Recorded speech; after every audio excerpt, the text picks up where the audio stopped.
so Israel itself was founded in 1948, but to sort of understand what's going on in the region, we have to go back a little bit further than that.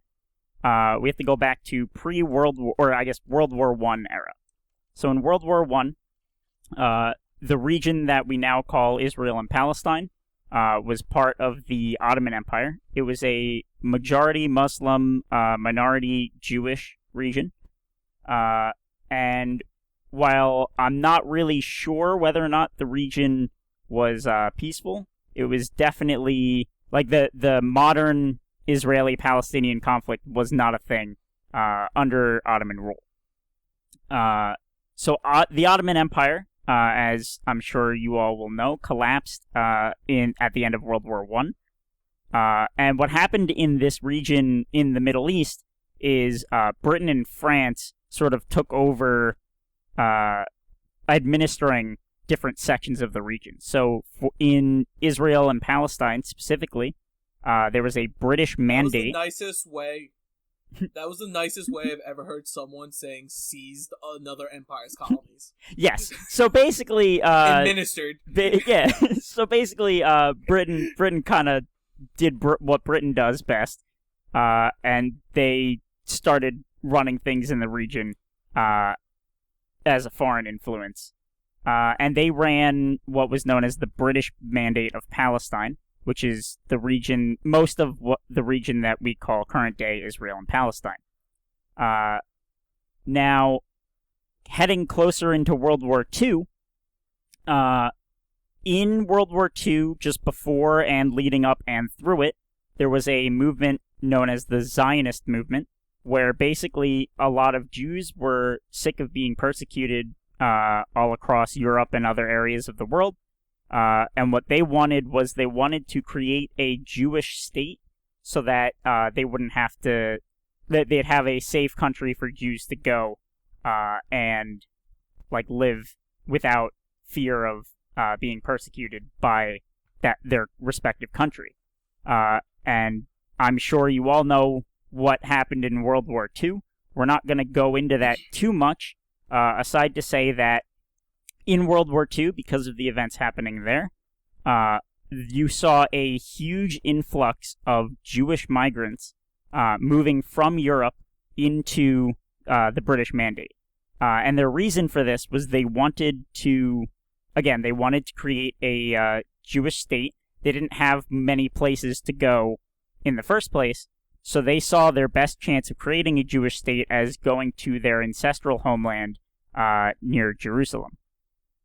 And just to add to that, the reason a lot of them, even if they didn't want to go, went there was because the Western powers such as France, England, and the United States denied them entry into their countries. Because at the time, these countries did have limits on immigration, and they were escaping National Socialism in large scores to those countries. So right. That will actually come in later to why certain sides are on certain sides. So basically, in a what was a majority Muslim region became a region that had both a lot of Muslims and a lot of Jews. And specifically, as we got to the end of World War II, both sides wanted Britain out of the region. And pretty much this was a trend we saw post-World War II of the whole colonization, I guess. It's not a fad, but we'll call it a fad. We saw a massive end to colonization around the world, and that applied to this region as well. So Britain left the region, and that left a question of what will happen to, like, what will become of the British Mandate, because they haven't been, like, their own independent country for as long as anyone at the time had been alive. Like since the 1000s. Right. So it was really like nobody really knew what they should do about the situation. However, you did have two groups that knew what they wanted. You had the Zionists who wanted to make a Jewish state there, and you had the Palestinians who wanted to make a, or at this point, you had pretty much the entire Arab world wanted the region to be either split up or made into a Muslim state. So the UN came up with a plan in order to try and solve this. It's known as the United Nations Partition Plan for Palestine. And basically what the solution was they were going to split the region into two. One that would be a Jewish state and one that would be a Palestinian state, with the West Bank and Gaza and some of the regions around there and some of the regions in the north of modern-day Israel would all be part of Palestine. And you would have regions on the eastern seaboard of the Mediterranean, and that snaked down to the Red Sea would be part of Israel. Now, the Zionists, who wanted a state of Israel or a Jewish state to exist, said, that's a great plan, we're on board. However, the Palestinians didn't like the plan, because from their point of view, they believed that the whole region still should belong to the Arabs, because they saw the plan as basically more Western imperialism cutting up the region. So they didn't sign on to this plan. Now, at this point, remember, there are a lot of Jewish people in the region, and they still want their state. So they decided in 1948 to declare independence. So they declared independence with the goal being to have a state at the borders of the UN plan, and pretty much half the Arab world immediately declared war on them. You had, You had Syria, Egypt, Jordan, and I think there were and Iraq were at war with the newly independent Israel. In a surprise twist, this little small new nation actually won the war, and in doing so, they pushed past their the original UN plan borders. So the new I did forget to mention, however, in the UN plan, the plan for Jerusalem, which was within the West Bank Palestinian region, was going to be a specially administered zone by the United Nations. So it would be neither part of the Palestinian state nor Israel. Now, Yep, go ahead. I was just gonna make the for people who don't understand that, what that's very similar to is Germany during post World War II, how it got split in half, and Berlin was still the capital of both sides, but it, for the first, I believe, 7 years, was administered by a coalition government set up by the United Nations. Right. So the idea was both sides wanted Jerusalem to be a part of it, and neither was willing to let the other side run it completely. So the UN, the plan for the UN was that the UN would run it, and it would neither be a part of Palestine nor Israel. Now, at the end of Israel's war for independence, they pushed their boundaries up to what's known as the Green Line, which was basically a region which we now call the West Bank, which we most commonly now refer to as the West Bank. And the thing is, this Green Line was basically an agreement of where the Israelis wouldn't push past. So at this point, what would have been Palestine under the UN plan, large areas of that region were now part of Israel. And that went right up until Jerusalem, which basically almost got split directly in half, by this Green Line. So Israel's borders at that point in time went basically from the north. Yeah, it's you've probably all seen the map. We'll put it on screen, but the borders were quite different from what the UN plan was. But again, this was their war for independence, right? So Jerusalem was a city that was split by this line. So Israel was running about half the city, if a bit more, and the rest of it was not part of Israel. Now, what's interesting about this is you remember that I mentioned that the Palestinians never agreed to this UN plan, right? So at this point in 1948, Palestine was not a state. So what happened to the regions that were part of that were supposed to become part of Palestine that didn't become part of Israel? Well, in short, Egypt took control of the Gaza Strip, and Jordan occupied what is now the West Bank. So that was how the borders lied for a time. There was obviously still tensions between Israel and their neighbors. And about 20 years later, as tensions had been rising and Israel predicted that war was on the horizon, they led a preemptive strike against Egypt and then the countries that declared war as they led this strike, Jordan and Syria. So basically, because of this preemptive strike, they took out Egypt's and a lot of their surrounding countries' aerial capabilities. So this being in 1967, this saw the start of the Six-Day War. So this was a war that, as the name suggests, took 6 days. And because of Israel's initial airstrike, they found winning this war to be not very difficult. And they pushed in just an incredible amount of... they pushed their troops far beyond their borders. So basically, Israel again won this war against Jordan, Syria, and Egypt. Iraq didn't get involved this time. And to put this one in context for people who've ever seen The Crown, the Netflix series about Queen Elizabeth, this is the main focus of season 2 when the British Prime Minister is forced to resign because England kind of doted on Israel to do the preemptive strike because England wanted to re-seize the Suez Canal, which, even though Israel technically won the war, England not only did not get back the Suez Canal, the Prime Minister and government had to resign. So the no, you're good.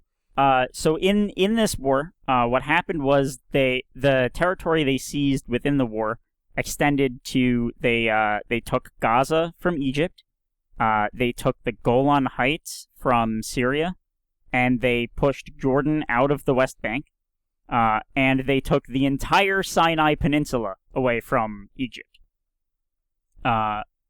So in peace negotiations, now the thing is, Israel didn't want the entire Sinai Peninsula.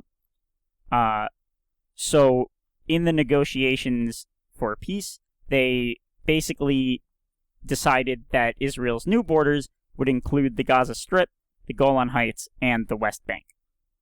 And this is, if you ever look at a map of Israel that includes the West Bank and Gaza as part of Israel, this is the basically modern day borders of Israel. Now, that being said, around this time, actually several years before this time, before the Six-Day War, we saw the formation of a group called the Palestine Liberation Organization. This was a group that was dedicated to basically the creation of a Palestinian state within the West Bank and Gaza. Now, initially, the PLO was only interested in the creation of the entire region becoming a Palestinian state.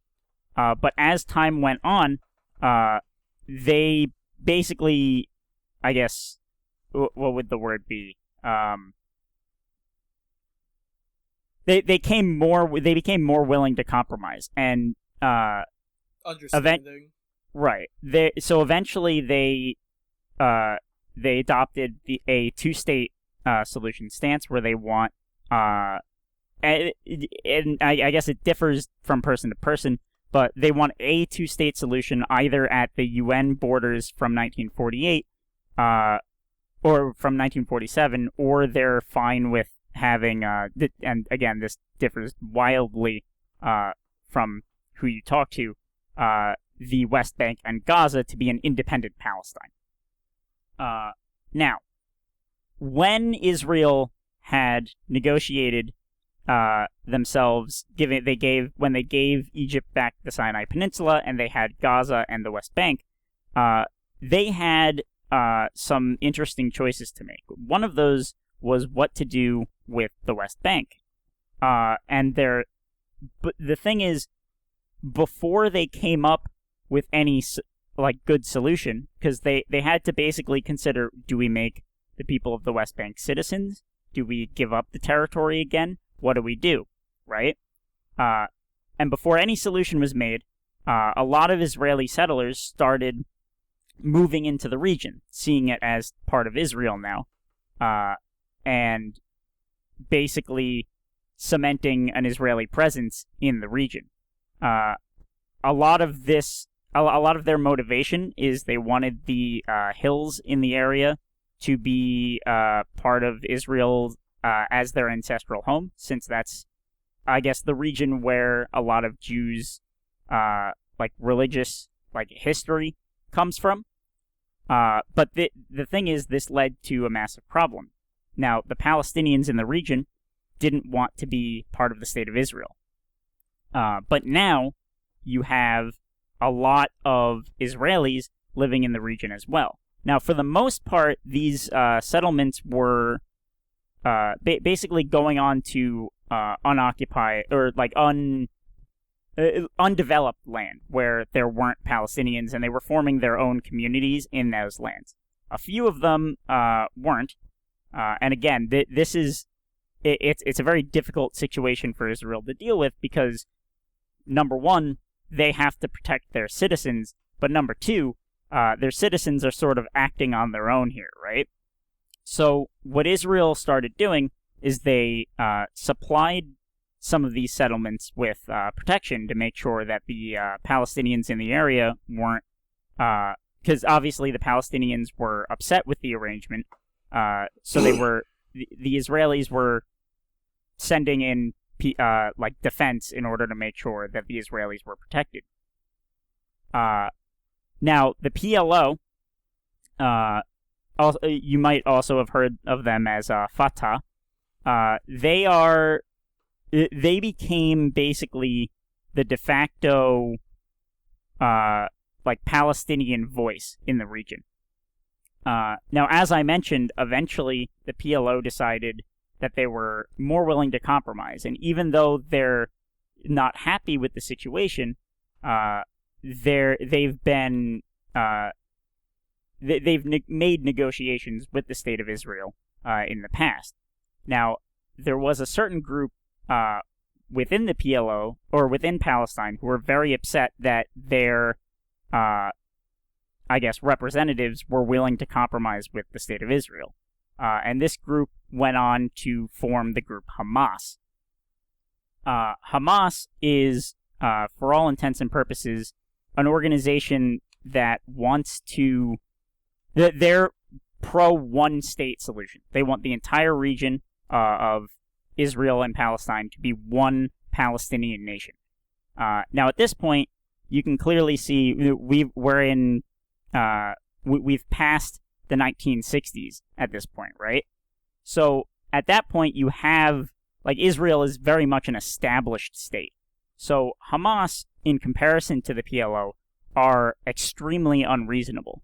And where the PLO has engaged in terrorism and targeting of civilians in the past, for the most part, that has died down, whereas Hamas, to this day, continues to employ whatever tactic they deem necessary. So, moving forward in history, as we get into the 1980s, we have what's known as the Oslo Accords, 1980s, 1990s, tensions were again rising, and they basically, the State of Israel made negotiations with the PLO to create a Palestinian Authority.